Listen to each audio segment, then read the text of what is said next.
Ibu mana yang tak histeris melihat anaknya meninggal tak wajar di salah satu pesantren di Sukoharjo, Jawa Tengah. Korban diduga meninggal setelah dianiaya kakak seniornya. Selain otopsi jenazah dan olah TKP, polisi telah memeriksa 12 saksi dari lingkungan pesantren. Alhasil seorang senior korban menjadi anak yang berhadapan dengan hukum. Setelah diusut, motif pelaku menganiaya siswa kelas 8 itu hanya karena kesal tak diberi rokok. Pesantren, tempat yang harusnya suci, kok jadi tempat maksiat, tempat orang-orang keji melakukan kejahatannya, melampiaskan hawa nafsunya, memuaskan selangkangannya, kok bisa? Assalamualaikum warahmatullahi wabarakatuh. Oke dan gimana kabar kalian? Gue harap si Triple R ya. Semoga sehat selalu. Melihat berita-berita akhir-akhir ini, kejadian-kejadian menjijikkan yang terjadi di pesantren, itu menyayat banget hati kita. Terlebih orang-orang kayak yang sudah hidup lama di pesantren, yang paham bagaimana lingkungan pesantren. Ini menyedihkan banget gitu guys. Gimana enggak? Satu, dari korban saja sangat sedih gitu. Yang pertama, mereka pasti akan trauma kejadian-kejadian seperti ini. Seorang santri di Aceh Barat diduga disiram air cabai oleh istri pimpinan pesantren. Orang tua korban melaporkan kasus ini ke kepolisian. Dugaan kekerasan santri terekam dalam video.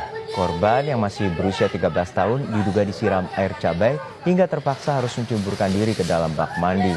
Berdasarkan keterangan korban, ia mendapatkan tindak penganiayaan setelah ketahuan merokok di lingkungan pesantren. Kemudian kecelakaan di pesantren, bahkan di antara mereka bahkan kehilangan nyawa guys. Kehilangan kehormatan, nyawa luar biasa gitu kan. Dan hal ini mencoreng nama pesantren itu tersendiri, karena memang kita nggak bisa membendung opini masyarakat, di mana kejadian-kejadian ini akan membuat masyarakat itu berpikir pesantren, tempat yang harusnya suci, kok jadi tempat berkumpulnya maksiat, tempat orang-orang keji melakukan kejahatannya, melampiaskan hawa nafsunya, memuaskan selangkangannya, kok bisa? Jadi seakan-akan orang tua yang ingin memasukkan anaknya ke pesantren nanti akan berpikir, loh mendingan anakku sekolah di luar aja lah. Jadi apapun kejadiannya aku bisa kontrol, bisa dilihat gitu. Kalau sekolah di luar, di pesantren aku nggak tahu apa-apa kok, tiba-tiba pulang ke rumah tinggal nyawa, jasadnya doang, nyawanya nggak ada. Kita nggak bisa membendung hal ini gitu, karena kenyataannya itulah yang terjadi sekarang gitu guys. Tapi sebagai orang yang lama hidup di pesantren, gue sih akan menyarankan untuk ibu-ibu, bapak-bapak yang menonton video ini, jangan pernah ragu masukkan anak bapak ibu ke pesantren pak. Karena ya kalau kita bicara objektif ya pak, ada 40.000 lebih pesantren di Indonesia pak. Sedangkan kasus-kasus itu kalau kita bandingkan jumlahnya memang jauh lebih sedikit dibanding jumlah pesantren yang ada di Indonesia. Tapi memang inilah kita, cara berpikir orang Indonesia itu, kalau ada satu oknum yang melakukan, maka akan mencoreng seluruh nama baik hal tersebut. Contoh, saya kasih contoh, ada oknum polisi suka ngelakuin pungli, suka ngelakuin hal-hal yang tidak seharusnya dilakukan oleh polisi, maka yang tercoreng adalah kepolisian secara umum. Tingkat kepercayaan manusia, orang masyarakat terhadap polisi berkurang. Kan kayak gitu kita kan. Nah, dalam hal ini pesantren sama. Kejadian-kejadian yang terjadi di pesantren, salah satu pesantren, maka vonis masyarakat terhadap pesantren itu general, umum gitu loh. Jadi, ngapain di pesantrenin? Nanti bahaya, anakku pulang tinggal nyawa doang. Nggak maulah. Nah, justru itulah yang pengen gue tekankan di sini ya, untuk bapak ibu yang nonton. Atau gue tahu penonton gue orang-orang seumuran gue ya, 25 tahun sampai 30 tahun ke atas. Jadi jarang bapak ibu yang nonton. Jadi kalau kalian punya ibu yang mau mensekolahkan anaknya, adik-adik kalian, kasih video gue ini, atau enggak lu ceritain apa yang gue ceritain ini di video ini ke ibu kalian, kasih tahu. Jangan ragu masukkan anaknya atau adik kalian ke pesantren dengan syarat yang akan gue bacakan berikut ini. Yuk langsung aja kita ke videonya. Tala'al badru alaina min thaniyatil wada' وجب الشكر علينا ما دعا لله داع. Nah, untuk Bapak Ibu, kedan-kedan sekalian, kalau kalian mau masuk pesantren, ada beberapa poin yang harus kalian perhatikan untuk biar kita nggak terjerumus ke pesantren-pesantren jadi-jadian. Mohon maaf saya sampai sebut pesantren jadi-jadian, karena memang ada pesantren-pesantren itu yang memang tidak mementingkan pendidikan anak atau tidak mementingkan apa yang seharusnya ada di pesantren. Mereka hanya mengejar keuntungan dari pesantren itu tadi. Nah, kalau Bapak Ibu ingin masuk ke pesantren, wajib banget pahami dulu apa ideologi dari pesantren tersebut.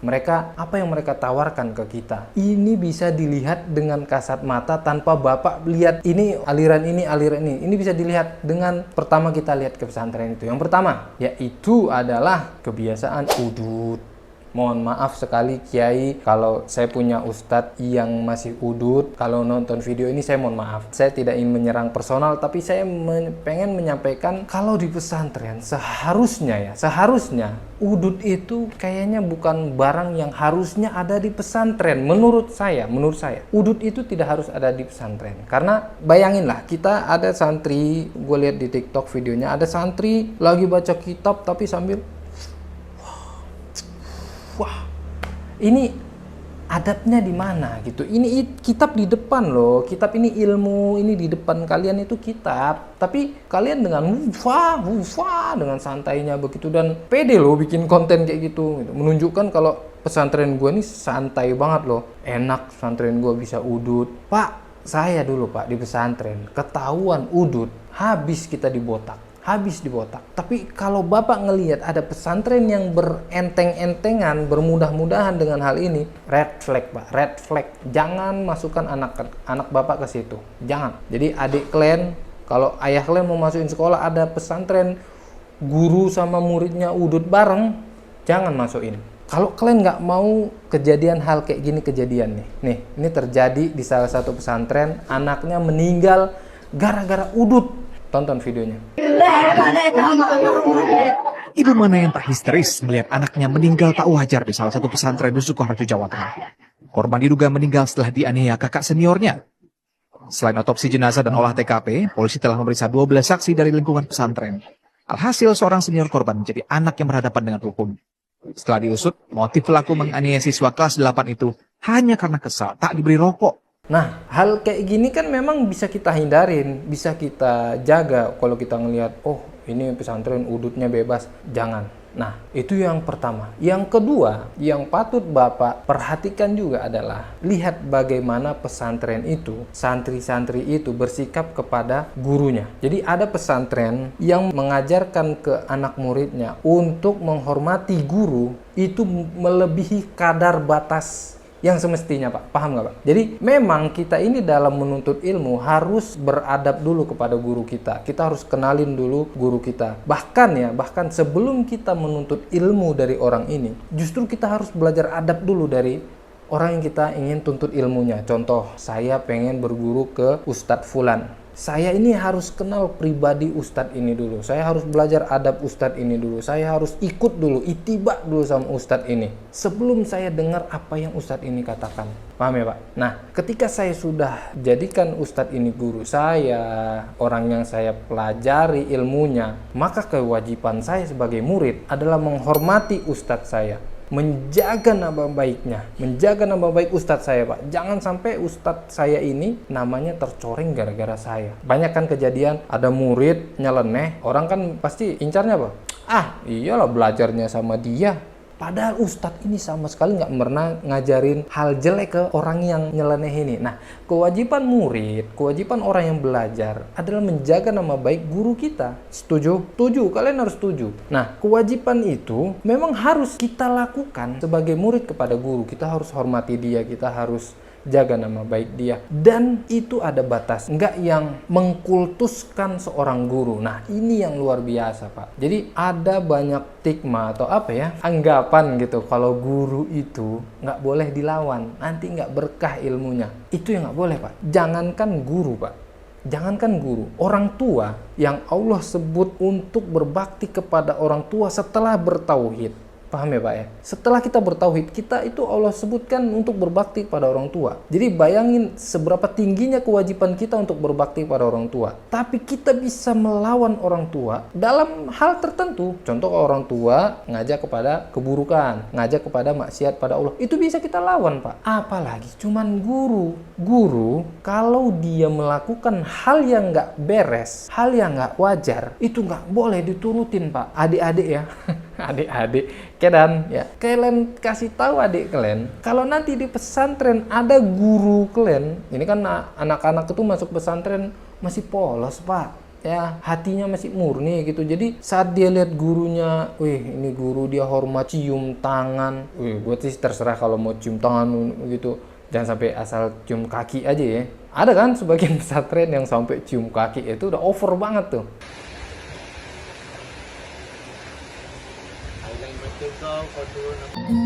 Rendahkanlah suara kami untuk kedua orang tua kami. Rendahkan pula ucapan kami di hadapan guru-guru kami. Lunakkan emosi kami, lembutkan hati kami. Ya Allah, berikanlah guru-guru kami balasan yang sebaik-baik balasan atas didikan mereka. Berikanlah mereka pahala yang tiada terkira. Berikanlah mereka surga di akhirat kelak. Ya Allah, apa saja cobaan dan derita yang telah dirasakan orang tua kami, guru. Nah, tatkala dia hormat banget ke gurunya, sampai-sampai dia nggak bisa ngelawan ucapan gurunya, itu bahaya Pak. Karena banyak kejadian, bahkan bisa tonton di podcast Bang Denny Sumargo ya. Itu ada anak yang dinikahin secara semena-mena sama guru, yang dianggap sama perempuan ini guru. Modusnya ke perempuan ini, ini ustadz, kalau kamu nolak nanti kamu kualat. Maka dia nikahin semena-mena, suka-suka dia tanpa kasih nafkah. Dan yang parahnya yang kejadian kemarin, beberapa siswa disodomin. Luar biasa Pak. Dua guru pesantren di Agam, Sumatera Barat ditangkap polisi lantaran diduga melakukan pelecehan terhadap puluhan santri. Kedua pelaku telah dipecat. RA dan AA, dua orang guru pesantren di Kabupaten Agam, Sumatera Barat ini ditangkap usai aksinya mencabuli 40 orang santri terungkap. Aksi bejatnya diketahui setelah seorang korban menceritakan pelecehan yang dialaminya pada orang tuanya. Luar biasa. Jadi pertama disuruh pijet dulu, suruh mijitin ustadz. Kalau suruh mijet ya, kita pun dari dulu SD kita suruh mijet badan ustadz gitu kan. Normal, kita pijetin punggung ustadz. Udah, sebatas itu. Tapi kalau ustadznya sampai suruh pijet kaki, paha, kemudian sampai mengarah ke nafsu selangkangannya, lu pukul anunya langsung gitu, sikut elbow. Jadi jangan mau ya, ustadz begini, nggak apa-apa, lu nggak bakal kualat, elbow aja. Itunya jangan takut kalau dia sampai suruh-suruh. Gue emosi bikin video ini, gue emosi serius. Kok bisa pesantren tempat yang, ya Allah, gue seneng gitu. Gue hidup di pesantren tuh gue seneng. Gue berharap bahkan ya kalau bisa gue itu sekolah aja gitu. Gue dari dulu sampai sekarang tuh sekolah aja karena capek nyari duit. Iya, gue pengennya tuh gue sekolah aja terus. Gue di pesantren aja. Gue pengennya begitu. Tapi kan kita udah gede, kita harus menghidupkan keluarga. Nah, itu makanya sedih banget hati gue saat masyarakat itu beropini kalau, wah ngapain lah di pesantren, hancur anak kita di pesantren, mending hancur di rumah kita bisa kontrol gitu kan. Itu salah besar Pak, salah besar. Karena di rumah, Bapak nggak bisa kontrol pendidikan anak itu secara, apalagi pendidikan Islamnya ya Pak ya. Itu yang penting Pak, luar biasa Pak. Nah, balik lagi. Kalau Bapak salah masukkan pesantren, masukkan anak Bapak ke pesantren, harusnya tadi menjaga, malah menyetor anak ke kandang singa. Ya itu tadi Pak, makanya penting Bapak lihat, sebelum masukkan ke pesantren, lihat ideologi pesantren itu, lihat pesantren ini apa, gimana bentukannya. Ya Pak. Nah yang ketiga, lanjutan dari jurusan yang kedua ini tadi, ketika murid sudah over banget mengkultuskan gurunya, menghormati gurunya, maka nanti akan lari ke hal-hal yang orang tabaruk terhadap orang yang dianggap guru, dianggap kiai, dianggap ustadz. Karena saking berlebih-lebihannya gitu menganggap ini, dia sampai bertabaruk. Tabaruk itu nyari berkah Pak, ngalap berkah Pak. Itu berlebihan Pak. Jadi ustadznya jalan, dicium tangannya, cium kakinya, bahkan ada yang luar biasa lagi, tangan ustadz itu dia celup-celupin ke air aqua santrinya nenggak dengan pikiran kalau air yang dia tenggak ini adalah air berkah karena bekas jempol gurunya. Padahal tadi di mobil gurunya ngupil. Itu loh, Dek. Jadi minum tuh air upil. Enggak. Jadi maksudnya bukan itu. Air itu enggak ada berkah-berkahnya. Enggak ada begitu. Kalau kita itu bisa bertabaruk, tapi kepada Nabi Muhammad SAW, bukan kepada orang lain, cuy. Serius gue. Sahabat radhiyallahu taala anhum itu mereka bertabaruk kepada Nabi. Saat Nabi wudhu, air bekas wudhu Nabi itu direbutin sama para sahabat. Nabi meludah, ludah Nabi ditampungin sama para sahabat. Itu bisa bertabaruk karena jelas Nabi Muhammad SAW seluruh yang ada di badannya itu berkah. Dan kita bisa bertabaruk. Baju Nabi ini bekas baju Nabi diambil sama para sahabat. Sahabat seneng banget karena mereka tahu ini bekas keringat Nabi, ini berkah banget. Dari kecil Nabi udah berkah dalam kehidupan Halimah Sa'diyah, dan itu dirasakan oleh semua orang yang hidup kan tatkala bersama Nabi Muhammad SAW. Tapi setelah Nabi Muhammad SAW meninggal, nggak ada tuh sahabat tabaruk ke Abu Bakar. Kasih satu riwayat kalau ada sahabat yang bertabaruk ke Abu Bakar, bajunya Abu Bakar dicium-ciumin. Coba wudhunya Abu Bakar diambil airnya, Umar bin Khattab pedangnya Umar dicium-ciumin. Nggak ada kan? Iya. Jadi bertabaruk itu hanya bisa kepada Nabi Muhammad SAW, dan kepada benda mati itu nggak ada, Pak. Nggak ada, Pak.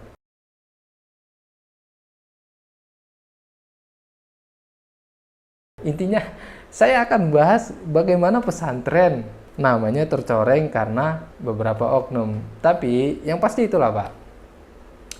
Kalau Bapak mau memasukkan anak Bapak ke pesantren, jangan pernah ragu sama sekali, Pak. Luruskan niat baik Bapak itu, lanjutkan, masukkan ke pesantren. Tapi dengan syarat Bapak lihat pesantrennya. Seperti yang saya sebutin tadi, Pak, syarat-syaratnya. Perhatiin pesantren ini ada nggak hal-hal yang seperti tadi. Ya, Pak, saya doakan semoga ini terlepas dari ajaran-ajarannya ya, alirannya ya. Kalau Bapak memang menurut Bapak lebih enak, oh ini aliran ini bagus nih, karena apa?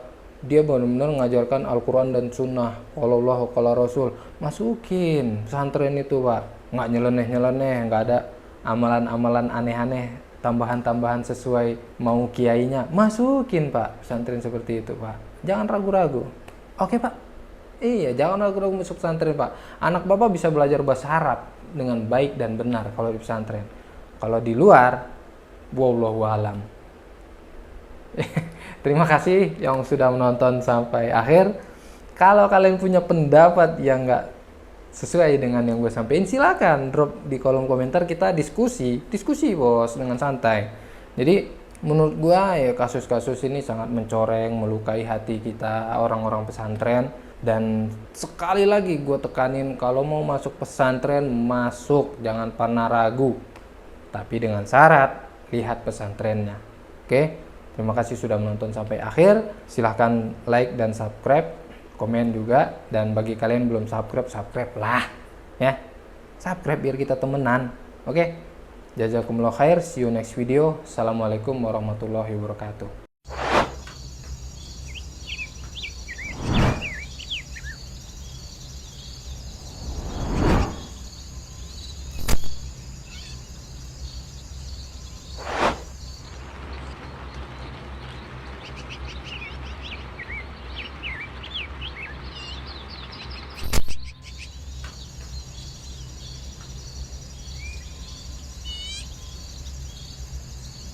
Sakit lambung, minum madu lambung, Mubarok.